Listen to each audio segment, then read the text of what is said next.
slipped through my fingers like sand. Heard that she got a man. Now I'm just sitting here sad. Oh well, ship sail. She slipped through my fingers like sand. Heard that she got a man. Now I'm just sitting here sad. Now I'm just sitting here sad. I love both of these guys. Yeah. Dendi on Radiant, Arteezy on the Dire. Dendi just crushed this block too. Arteezy. That's hard on Radiant too. Well played. They actually went for a very different build. Oh, well, I'd say very different, but slightly different here. Arteezy going for the 2 branches, Dendi going for the starting item Tangos, so with the extra regen, Dendi can definitely be a bit more aggressive as far as this lane's concerned. In terms of CS, 8-0 for Arteezy, 7-1 for Dendi, and both of them have actually opted for the 2-0-1 build. Dendi gonna go for a fast bottle. I think he scouted the fact that the room was top, like he poked his head up there. If it was a DD maybe or illusion, maybe goes and gets it, but Invis is not gonna help him last hit at all, so until he has his bottle, he doesn't really care about picking that one up at all. Oh, Dendi getting aggressive here. Dendi has a cell. But there's 2 nulls. Who's actually going to win this right click war? Arteezy's trying to battle this one out. I think he realizes he's not going to win this. He needs one more hit. Oh, that's not. That was so close. Oh my goodness. But Puck, he does have the upper edge, or sorry, Dendi has the upper edge with the cell, and I think he's trying to use that. Farm creeps. He's never going to kill Dendi's the problem. That's it. He doesn't have that much more base damage though. 81 versus 70. That's not that much more. The 1 null advantage. Arteezy now gets his bottle, so he's going to bring his bottle out. He can bottle crow as much as he wants. He gets a 3rd point in the orb. We're not seeing any waning rift yet though, which is surprising. Oh, nice dodge by Dendi. He baited out the illusory orb there, and now Dendi playing very, very aggressively. Not going to commit to this kill. Gets him down to 250 HP, but that's as the bottle arrives, and the courier is going to hang around. First kill, and if Arteezy has to go home again, that's like at least a 3rd damage on the tower. Arteezy's going for a kill against a DD rune Puck. He orbs to the high ground here, wants to go back in after bottling up, avoids the orb here, Dendi. Going to go back to safety to his tower, bottles up as well. He's also very low on mana, has an orb soonish, but Arteezy. You can tell that both of these players play Puck a lot too. Oh, he's going for this. Dendi's got a DD rune, but he's on the low ground. He needs to get that high ground advantage, and gets himself back to his tower. Arteezy almost gets a kill there. How much of a difference maker is that going to be? And now Dendi picking up boots into stash. So this is kind of like the stand and fight build. You don't want to be the first person to run. Oh, just going to break the coil here. Dendi's got max waning rift. Arteezy could be in a lot. Oh no! He's still got Magic 6 first blood. Dendi, that's your GG. Game too many runes for Dendi. I think that's really what broke Arteezy's back. And he had that really nice turnaround. I didn't see that one coming, but I don't remember that. We'll have the returning 1v1 champion, Ice playing later today. Mushi, the runner-up, also in the 1v1 tournament, so DK well represented here. Oh, and of course the block is super important. As we see Dendi last time, he actually got a better block on Radiant, which is very, very rare. You won't see that very often. Most of the time, Dire will get even or slightly better block.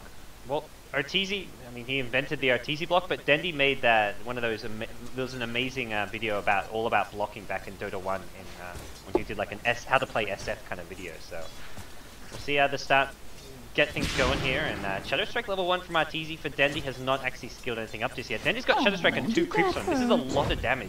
Yeah, that's way too much damage to take this early.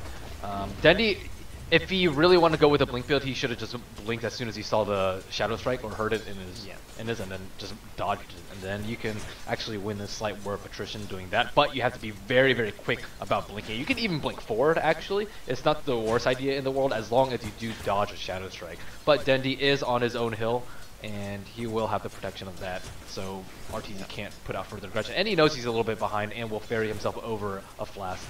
This Dendi did the same thing last time with the Puck, where he starts with Tangos and gets an insta-salve. Arteezy, on the other hand, 2 branches again, brings out Tangos as soon as he can afford it, and they're trading Shadow Strikes here in the mid lane. They didn't dodge it, neither of them did. Dendi might actually die very, very soon. Oh, he's got Blink. Blink forward from Arteezy, he's got the next right click. Dendi's done. No salve and a Tango, one more right click. Arteezy, 1 minute 33 seconds. That's the thing about 1v1s. You messed up that badly, that early. He was at 200 damage before he even got 1 creep, and then he just paid for his. He should be mentioned. And like Dire getting a slightly better block is, I'd say, standard. Well, the last hit's now going to be the tough thing. Neither player with the best base damage. SF notoriously bad, and the first few souls just makes a big difference. If you can start snowballing, it helps you out so much. And there we'll see. Last hit goes to Arteezy, and Dendi yet to respond with one of his own.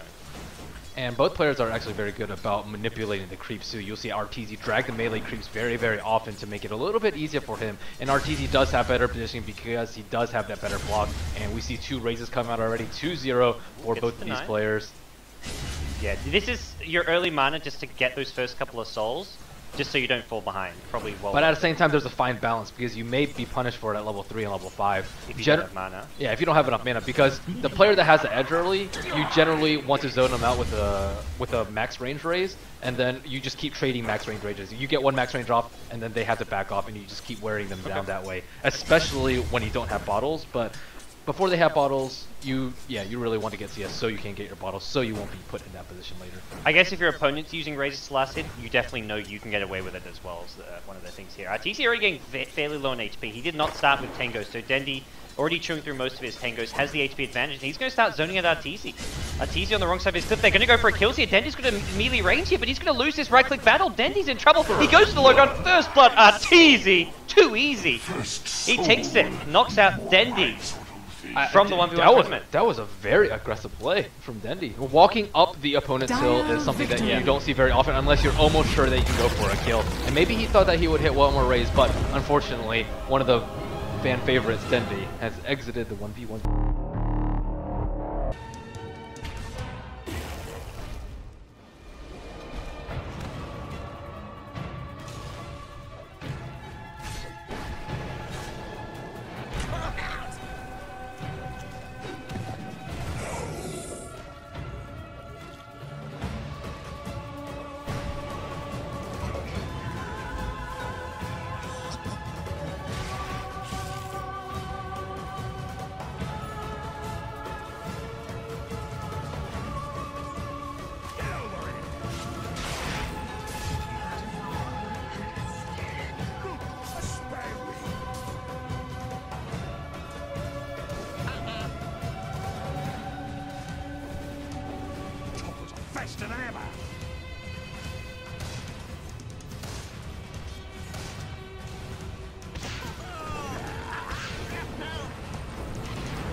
Under attack. Outworld. That was your warning shot. Dire's middle tower is under.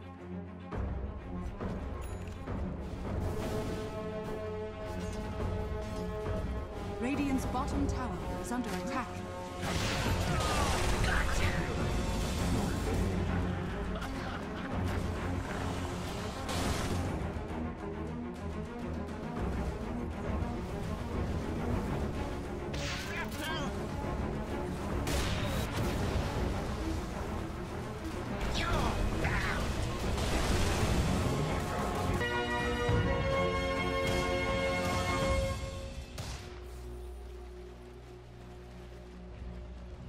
Dire's middle tower is under attack.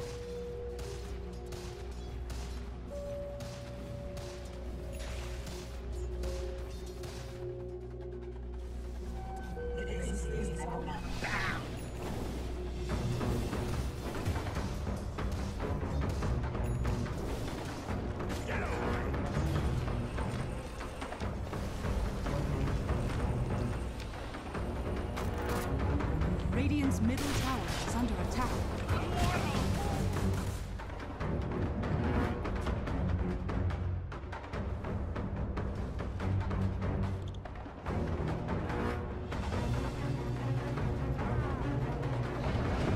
Radiant's middle tower is under attack.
Dire's top tower is under attack.